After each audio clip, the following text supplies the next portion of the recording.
Yay! Hello! Hi everyone! Wherever you are in your days and in the world and in your lives, I'm glad that we're convening in this moment, whenever this comes across your feed. I'm just waiting for a couple of people to join in and mostly waiting for our guest today. So today I will be joined by Sophia Martins, who has a platform called Neuroscience of Dance and also a platform called Dance Integrated Healing. Sophia will be joining me any moment now, and we will be having a lovely chat about neuroscience and dance. I think particularly the focus will be on the brain mechanisms within the creative process, meaning like how the brain works with regards to creativity and the creative process, meaning probably like my process as a choreographer, but I'm also interested to hear about Sophia's process as well. It's lovely to see you. This is so friends for you who are in here now. This is our first time meeting each other. Yes, it is. I'm so excited. Yes, I am as well. So I don't know, maybe we should start by introducing ourselves. Would you like to introduce yourself to everybody who's here? Yeah, sure. So my name is Sophia. I'm a neuroscientist, dancer, performer, dance teacher, and my passion is to join neuroscience with dance. Amazing. Thanks so much. And for those of you who don't know me, my name is Bianca Page Smith, and I am an artist. I'm a choreographer, producer, dancer, yoga teacher, meditation instructor. And I just I've been working on Two Can Do, which is a piece of choreography I've been working on for the past 4 years, and it definitely has a lot of influence of spirituality and mindfulness and principles of neuroscience. So that's kind of how we got to together, share those things in common. And we're just going to have a lovely chat today, which I'm excited about. And it's wonderful to have some folks in the call with us. I already encouraged them, Sophia, to put questions for us if they have it. So we'll see. So yeah. I don't know who wants to start. If you want to start or if you want me to start talking, it's up to you.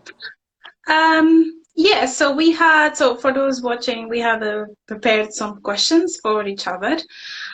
So maybe I can ask you one and then you ask me, and then Yeah. we can talk like that. So yeah, I just wanted you to explain a little bit more about your two can do methods.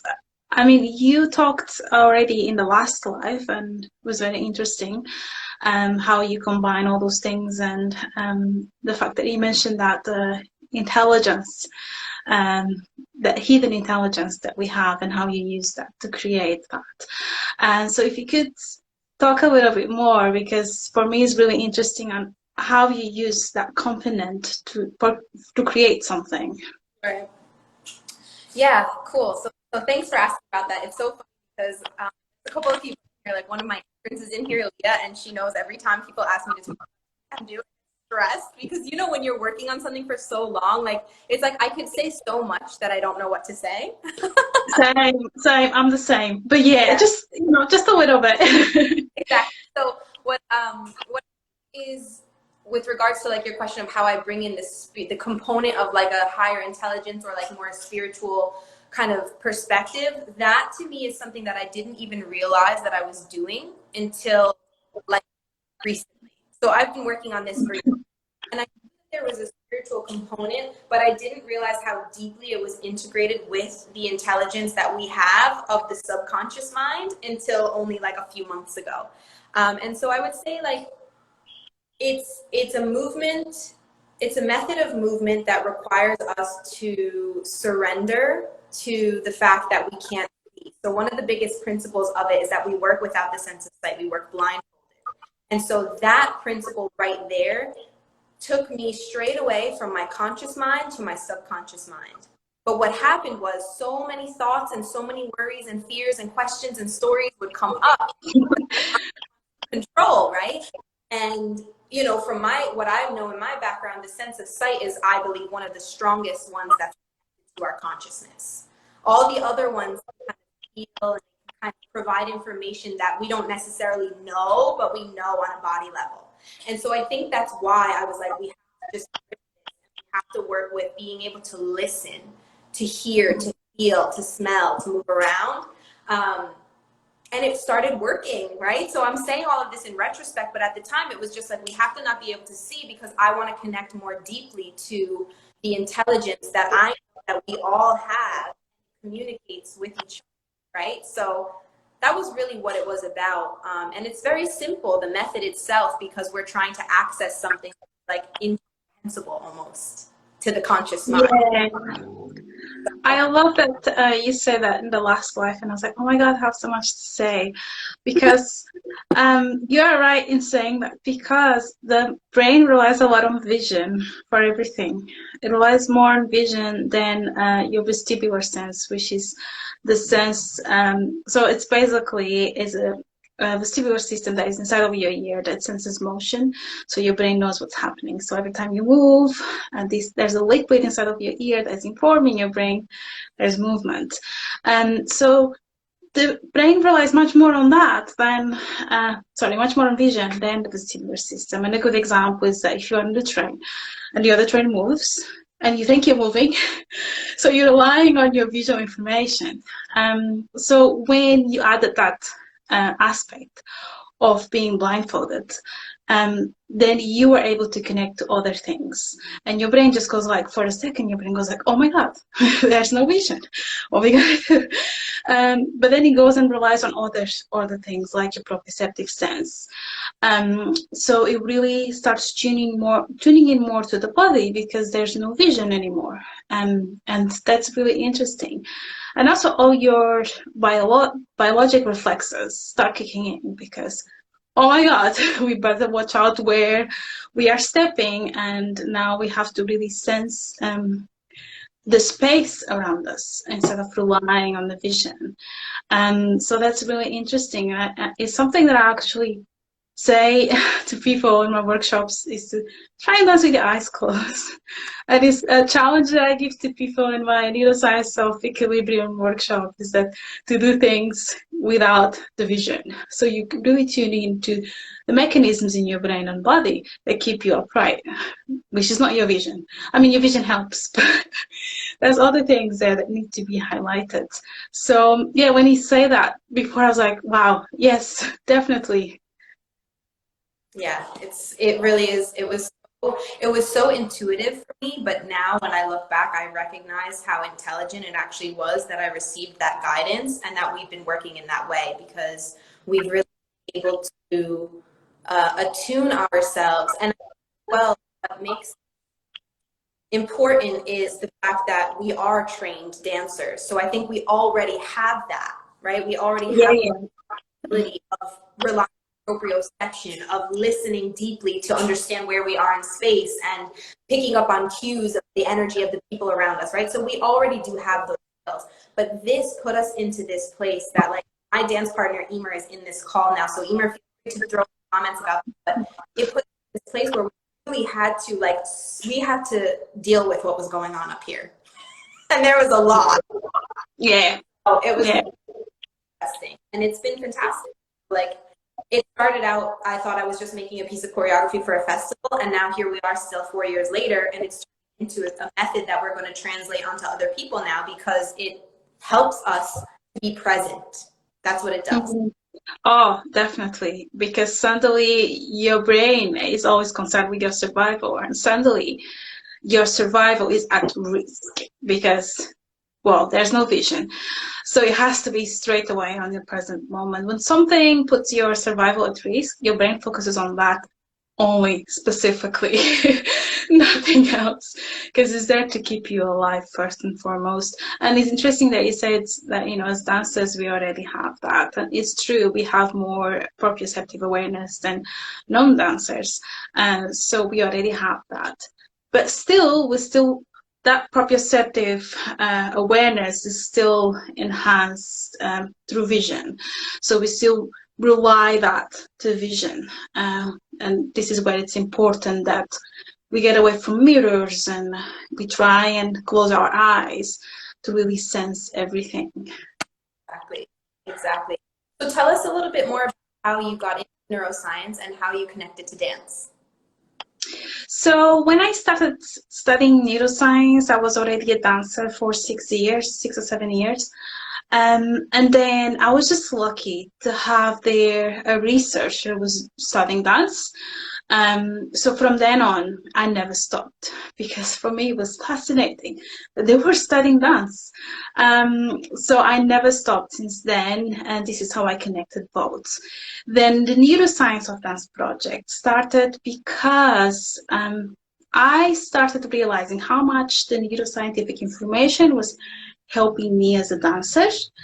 And then I just knew that I had to somehow share it with other dancers and create something where there's this pathway of information going from academia to dancers and vice versa. So the project really works as a building foundation, maybe, or maybe a bridge between those two worlds. So it's just in a way of enhancing that bridge between science, neuroscience, and dance. And this is where this was the main idea, and now it has transformed into various types of workshops as people and dancers demand other things to be taught. Yeah, amazing. It's so funny because I was sharing last week, and I said it briefly today before you joined, that my relationship to the two is actually the opposite of I studied neuroscience first. And I was always dancing. I grew up dancing, but I didn't move into contemporary dance until after contemporary dance was my postgraduate. So it's really interesting to see that we have an opposite relationship, but here in our own way using the two. You know, I think that's really, really cool. Really cool. Yeah, and what's fascinating for me is how, well, unknowingly you use the knowledge that you had to create. Like I apply the knowledge consciously, Right. but you did it in, like you didn't know that you were applying that knowledge. I also wanted to ask you, and this is another question I have for you, because you said something about the You Can Do method, where is entering the creative process without losing any part of who we are. And I found that so interesting. So could you explain a little bit more? Yeah, sure. So I think the most important thing about that is just that when I was growing up dancing, training, and all the different styles that I always kind of felt like I learned to leave certain things at the door, right? So Okay. I was upset. I was having a bad day. Well, it didn't matter. When I walked into the studio, I had to just leave that there because that has no business in the dance studio where we're here to train, we're here to learn, we're here to be exceptional, and there's no other room for any other parts of you, right? So I think from that moment, I just felt always like I was never whole. Even though dance lit me up, it made me feel like myself.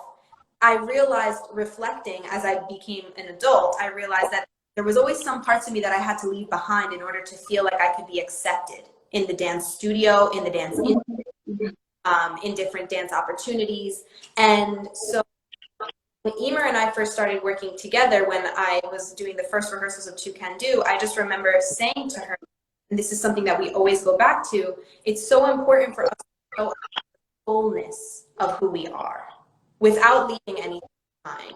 And that came from that seed, but what it ended up being for us was that the practice turned into a holistic practice. So that meant rehearsal was not just about the dancing, it was also about the talking, it was also about the reflecting, it was also about sometimes lying down on the floor and doing nothing, you know, it was also about the taking a break and eating grapes and whatever the hell you need to do, or being able to come that day and feel terrible and I don't feel like I can rehearse today, you know. So it's kind of about that. And then now that we're looking back and we're distilling what the technique and the process is, it all includes those, like showing Two Can Do and sharing Two Can Do with people includes deep listening, it includes writing, it includes reading, it includes talking, it includes moving, it includes breathing, it includes everything, because it feels like, to me, that's the only way that I'm going to do this going forward.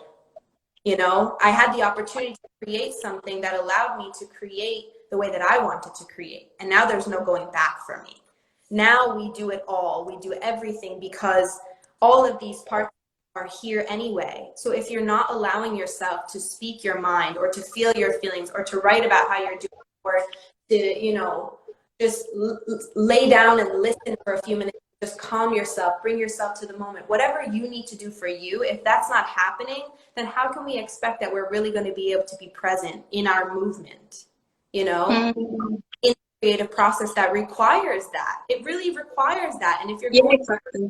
that, you need to allow yourself to, it's like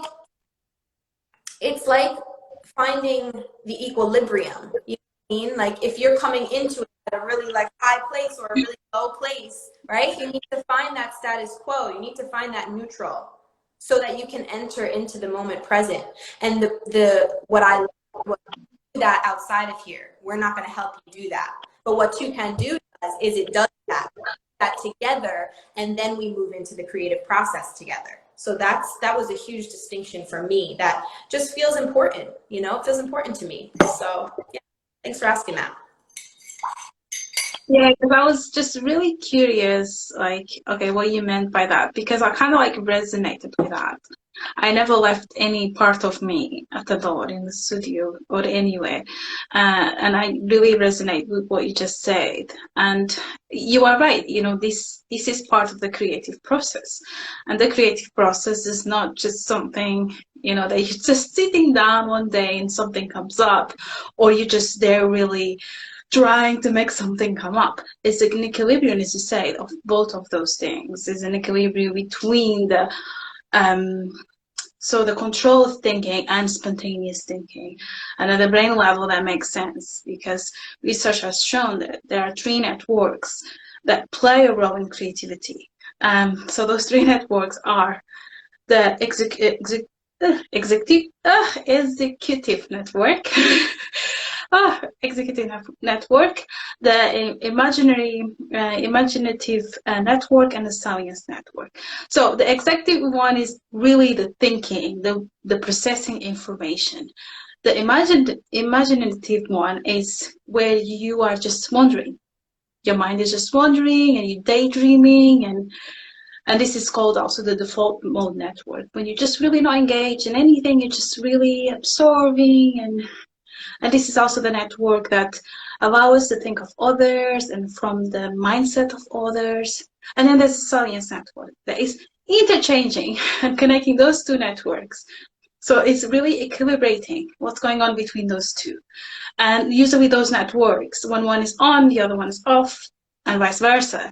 But when it comes to creativity, they are being connected through that 3rd network.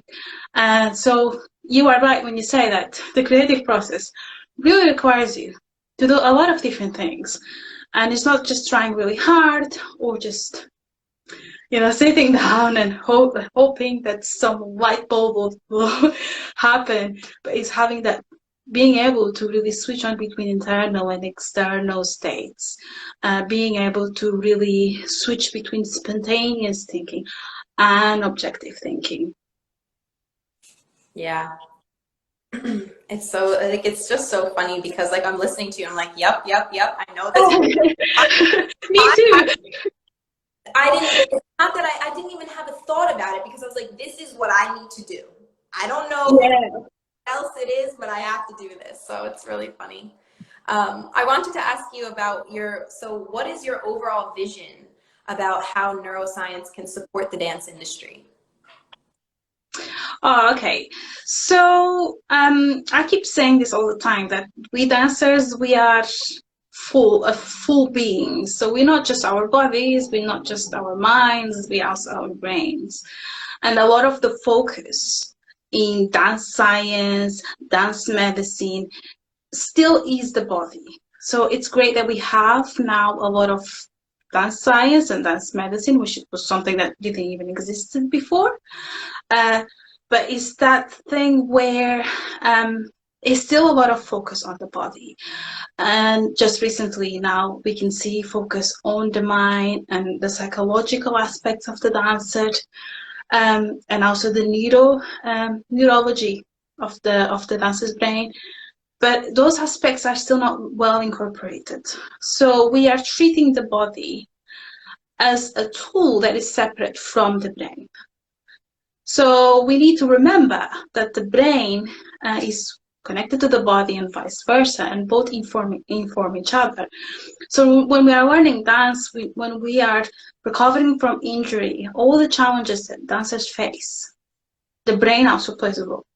So this is where it is important that we have information about the brain. And this is, and you know, neuroscience can help with so many things. Not only preventing injury, they can help you learn better, memorize better, teach better, be aware of neurodiversity in different learning styles. All of those aspects are really important to make the community more inclusive, more informed, and to really build that connection between brain and body, mind and body. Because otherwise, it's still very body focused, and the dancer is so much more than their bodies. Fantastic. Thanks for sharing that. I love hearing that. I think it's important, you know, especially because what I love is, and that includes everything. And it includes not only everything just being allowed to be there, but everything being connected, because it is. It is. And so the more that you bring your conscious awareness, how connected everything is, the more you can show up, you know? So amazing. I love that. I have a question for you that I think you already answered, which was, what is for you as a choreographer, which I'm not, so what is for you specifically, the most important thing for the creative process? Oh, man. Okay. Sorry. It's very good. It's very good. I just have to get the words out.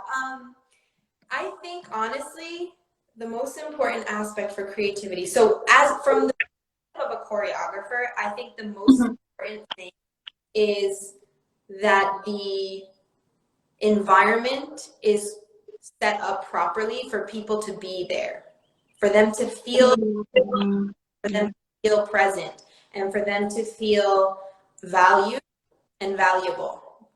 And so that to me is like, it's not about the 5, 6, 7, 8. It's not about, you know, where you came from and what, you know, I don't know, what training you have. And it's about that you feel like you can be here. You want to be here. And it's my responsibility to ensure that that's how you feel.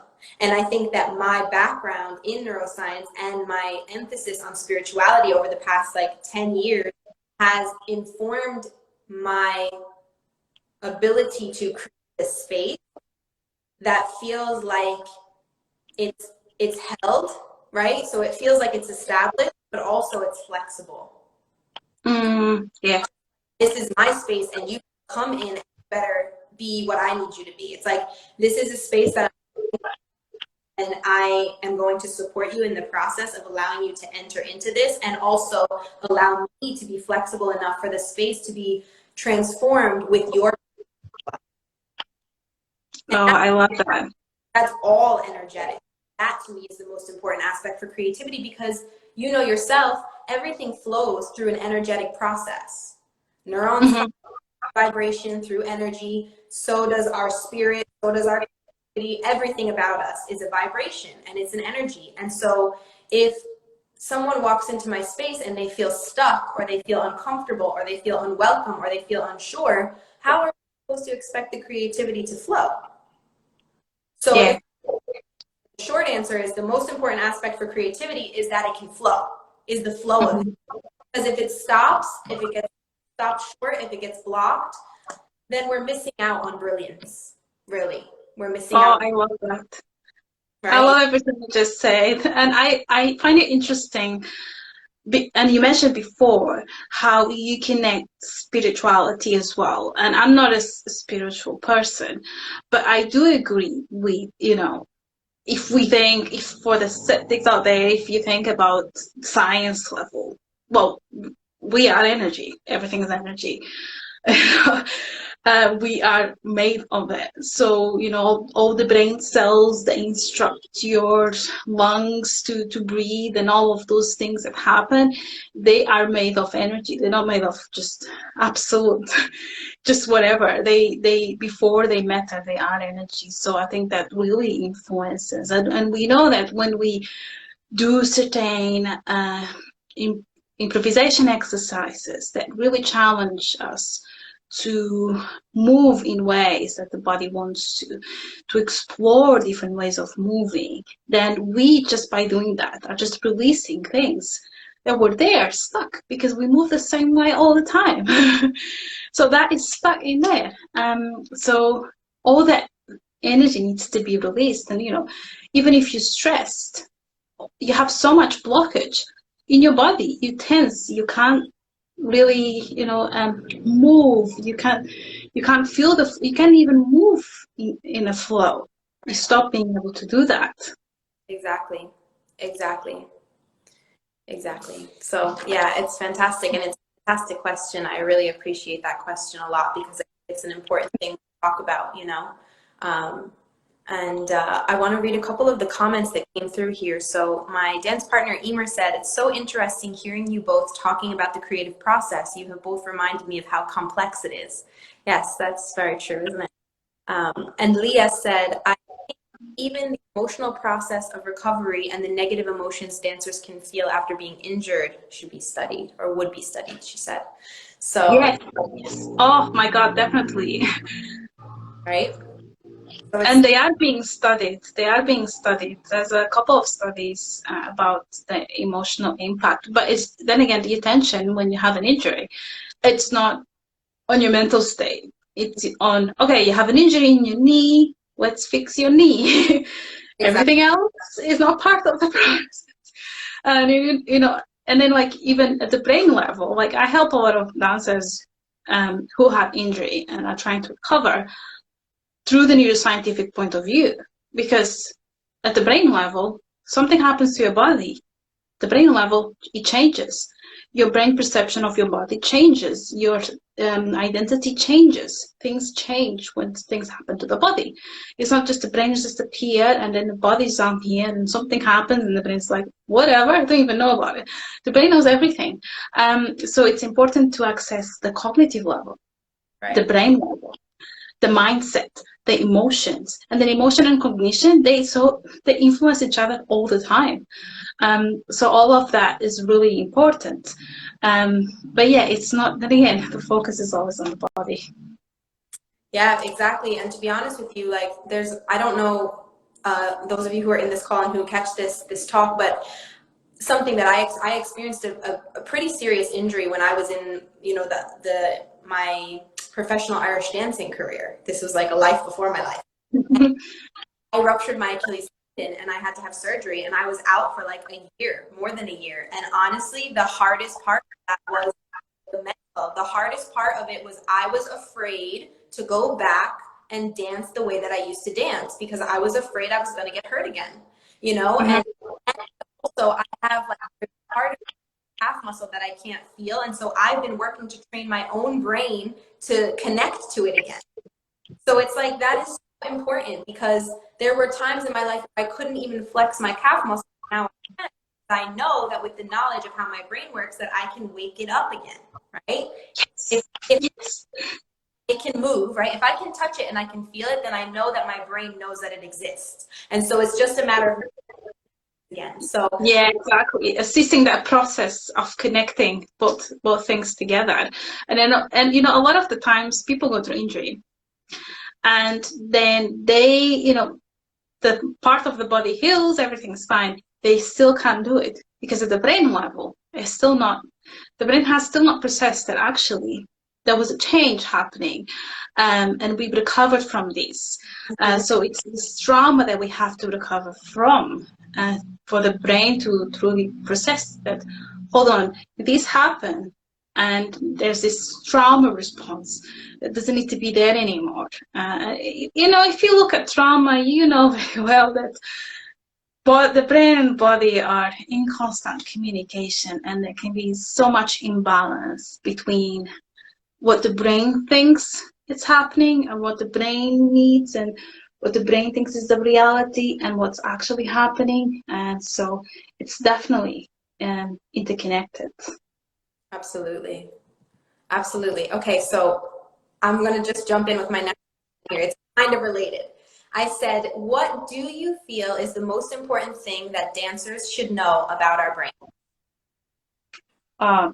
I think Oh, it's a good question. I think the most important thing, and if we start from there, then everything else falls into place. Everything is interconnected. Everything. Just forget about the right side of the brain being something and the left side of the brain being something. That doesn't exist. Everything is interconnected. Emotion is not just there sitting in a place and cognition is sitting in the other. The cognitive process, the creative process, the emotional process, everything that happens in the brain is a connection between various parts of the brain. So if you think about it this way, then you know that everything influences everything. Your emotions influence your cognition influences your emotion, your primitive instinctual brain influences the cognition, and the cognition influences your instinctual brain. You can influence your breathing can influence your brain. All of this is interconnected. So when we think about processes, then it's not just one place that's happening. And while it's amazing to be able to name brain parts and tell what their functions are, they don't function on their own. So the part of the brain that's responsible for memory doesn't function on its own. The part of the brain that's responsible for just look at consciousness. Consciousness, oh my God, is so many different areas are contributing to that. So none of the areas of the brain are working in isolation. So we need to be careful that while we give names and roles, and it's not really that objective. And once you understand this, then there's so many things. Maybe you think you have a problem with your memory and your memory is not good. Well, maybe it's your emotion. Maybe it's the way you self-talk to yourself. That influences your memory and has nothing to do with the actual memory structure of the brain, but is connected to that. Exactly. That is so important, and I really hope that everybody in the world will understand that. Same. I do think that there's, the way things get popularized, right? Like a field of science or a field of study, even in astrology. I'm also an astrologer, and I think that, people take information and run with it, and then we like to put things in boxes and compartmentalize things so that we can understand them. And it's fine to look at things the way you said, they're separate elements, know the parts of the brain and their specific function, to know those things separately. But in order to truly information, we have to bring it all together, because that's the only way that this works. Everything works. So I really appreciate you say that, and I hope everybody in this call appreciated that as well, because I think that's very important. I want to share another comment from Paula Ortiz, Danza Vital Creativa. Okay, they said, in my case, years ago, I had an injury and my body is not the same. I could not dance in the same way than before, but the body and the movement were so marked. I began a knowledge process of the body, and the brain begins to create a new way to stay, to feel, and the self-knowledge. It helped me a lot. Exactly, Paula. Honestly, this is what we're talking about, the process of just revisiting, getting more deeply and bringing more of your consciousness into it. I think that is the the journey. That's the journey of really integrating everything that we do all together. Yeah, and in relation to that, can we just drop the idea that if there's a damage somewhere, there's no way around it? I mean, your brain is the most resilient thing in the world. Like, if there's something that, if it's used to do things in a certain way, if there's certain neural pathways, and those pathways get disrupted, your brain is the best at trying to compensate, trying to find other ways. So, it's about finding other ways. It's about having this ability to adapt and not to have this fixed mindset that I can't do it anymore. It's broken. I have this neurological disorder. There's no way I can go around it. That's a lie. The brain has plasticity. New neurons are born every day when you learn new things. Your neural pathways are being changed every day. Your neural pathways are being changed right now. So it's exactly. The brain really changes. So nothing is static, and that really specifically applies to your brain. Exactly. And I think that's super important. It's something that I was actually talking about last week because neuroplasticity becomes such a popular topic over the past like 5 to 10 years, right? But then there's all these things coming out like, yes, but your brain is only neuroplastic up to the age of 25, and after the age of 25, and I was just like, that's BS. Your brain is literally built that way, and we will be that way until we die. The reason why people feel that way is because they don't use it. If you don't use it, use it. If you're not integrating new things, yeah, your brain's going to say, you know what, we don't need these few neurons, so they can just go and like, hide in the back, or they can get a little smaller. We don't need this white matter up here because it can just kind of like float away. It's not really doing that much.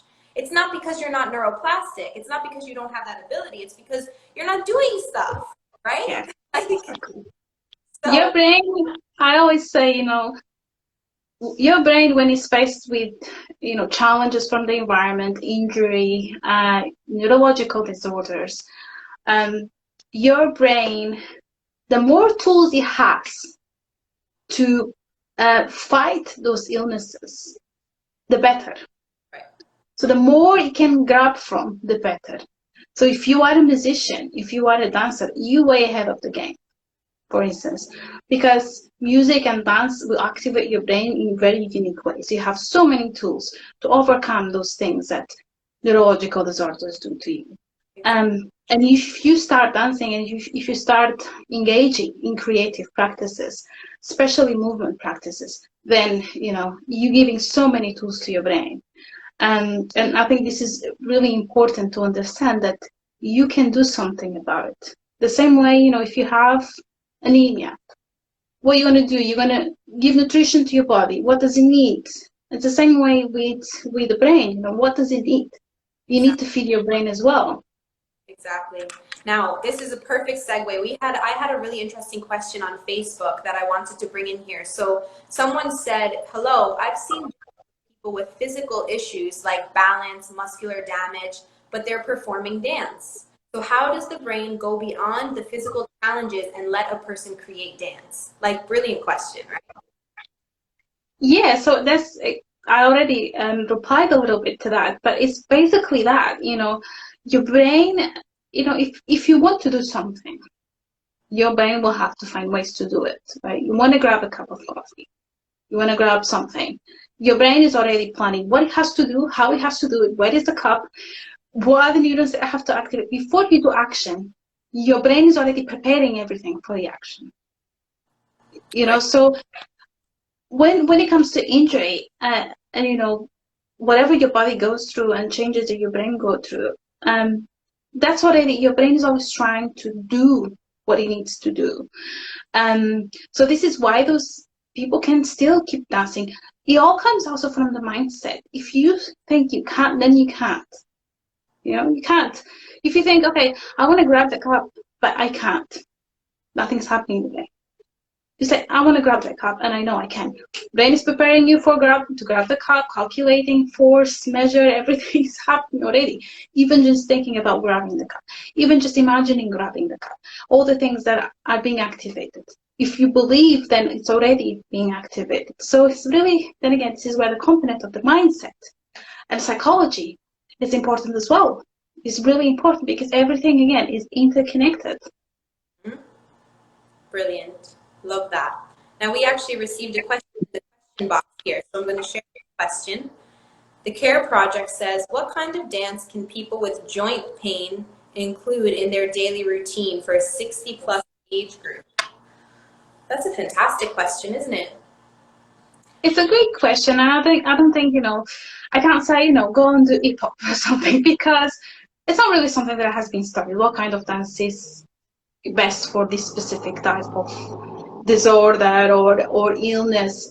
So it's really hard to say, but I think you should always go by what does feel right to you, to your body. Don't ask your mind, what does feel right, or what do I think is right? It's your body that is suffering and that is in pain. So you should ask your body, what kinds of movements feel right to you? And that could be anything. maybe doing ballet would be nice for you. Maybe it will feel good to you. Maybe that wouldn't feel so nice. So maybe you have to go to some more like improvisational dance styles where you can really adapt movements to your body.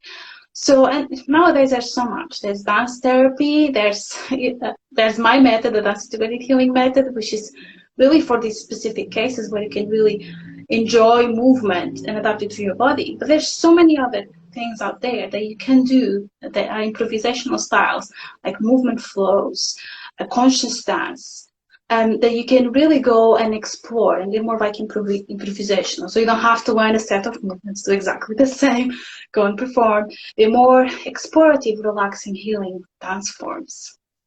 Yeah. Yeah, I would agree with that. And I would just say that there's a lot of somatic practices As well.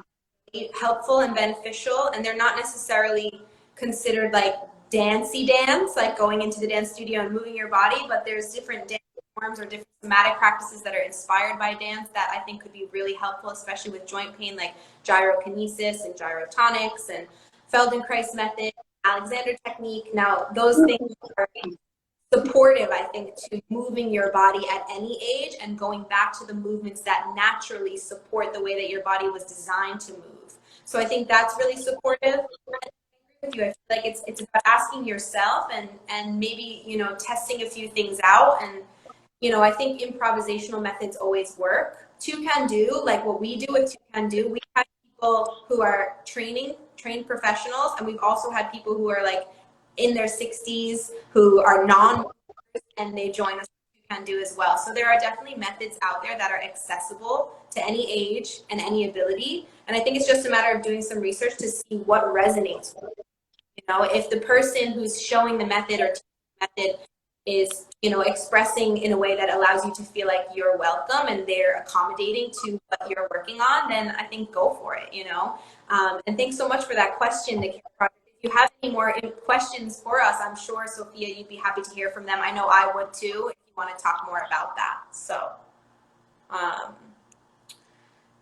yes, friends. So I think we only have like one more question each, right? And I'll just say once more to everybody in the call, if you have any questions, friends, please put them in the question box. Don't be shy.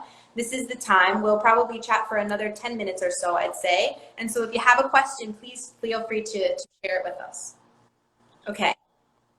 Sophia, I want to ask you, what are your creative rituals? This is a fun question that we ask a lot of people. Inspired by Caitlin, she loves asking people this question. So, what are your creative rituals? Actually, oh my God, that's such a interesting question. Well, I suppose that I set my environment to be creative.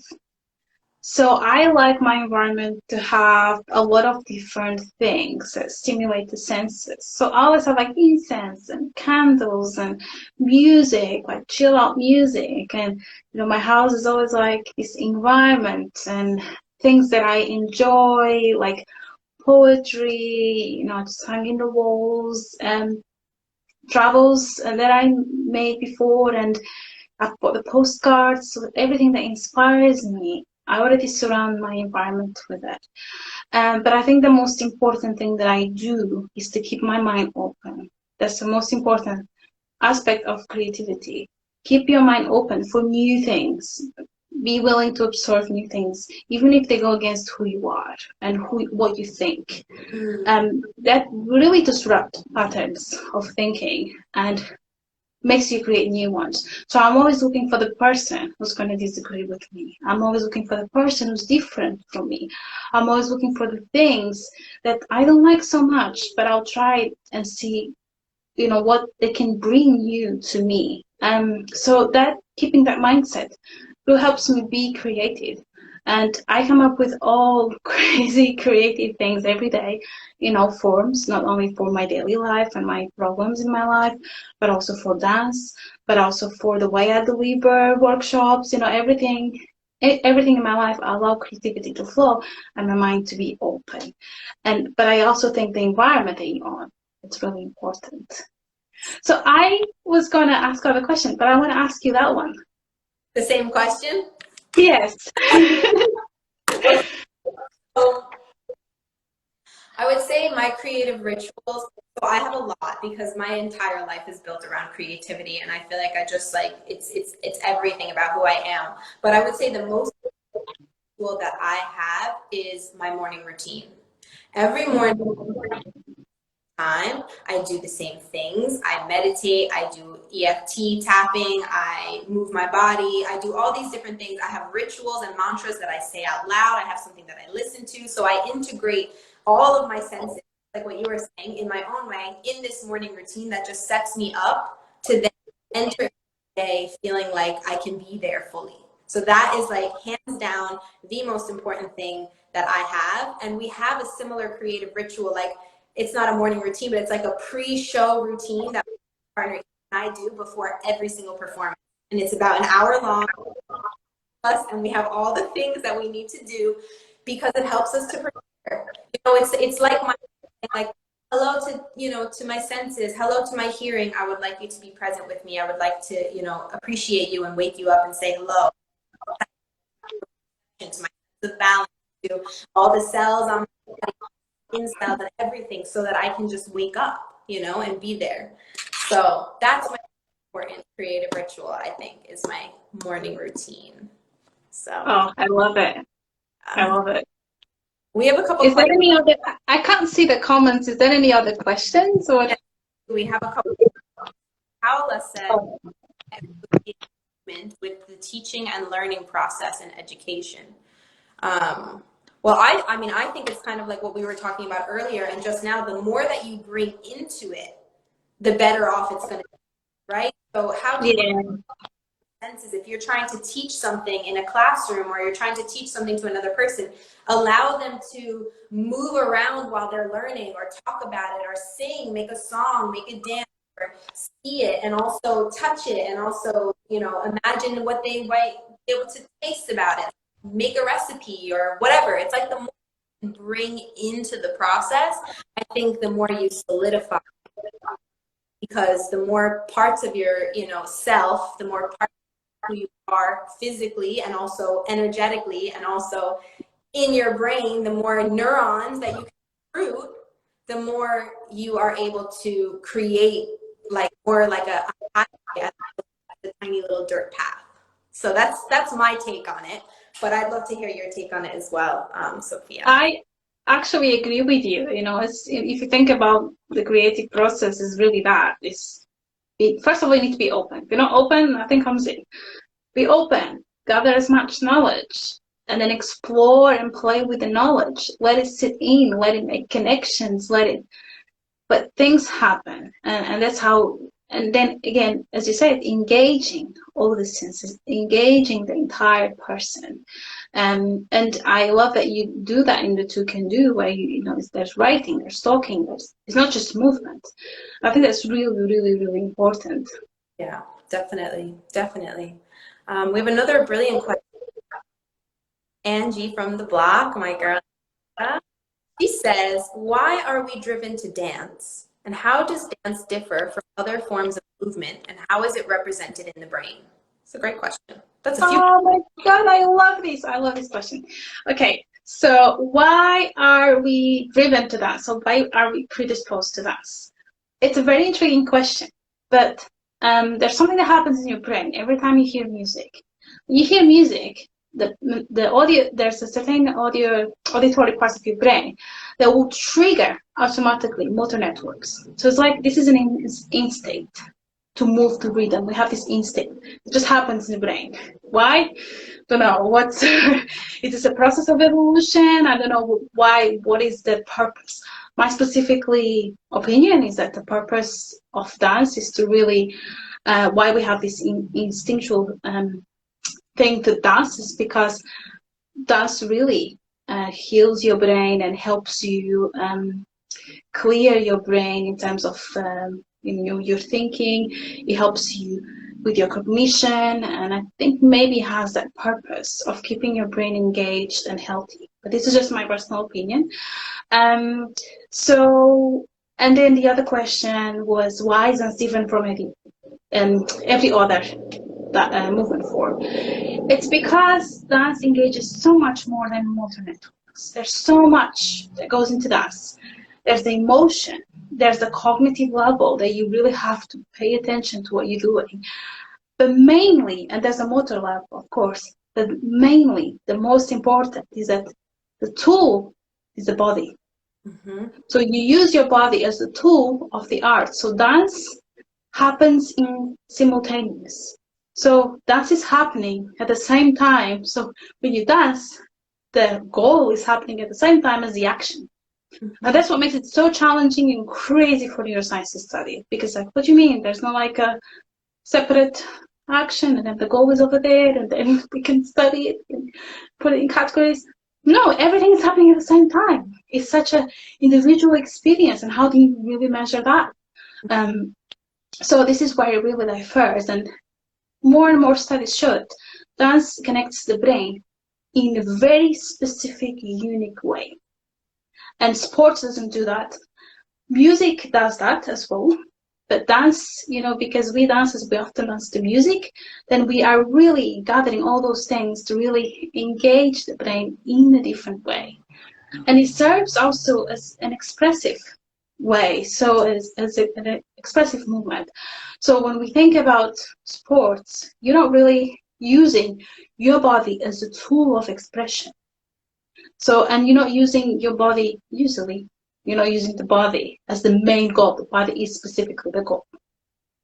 Yep, exactly. And I think that's the thing that's so magical about dance as well, is that it is a full body experience, the fullness of who you are, and also it's I'm doing the thing and the thing is happening now. I don't have to wait for the thing to happen. I'm doing it and it's happening. And I think, just to talk to the point of how is it represented in the brain, I think there's not really a lot to measure about that, like what you were saying, but I do think we can safely say that it incorporates more than other movement forms.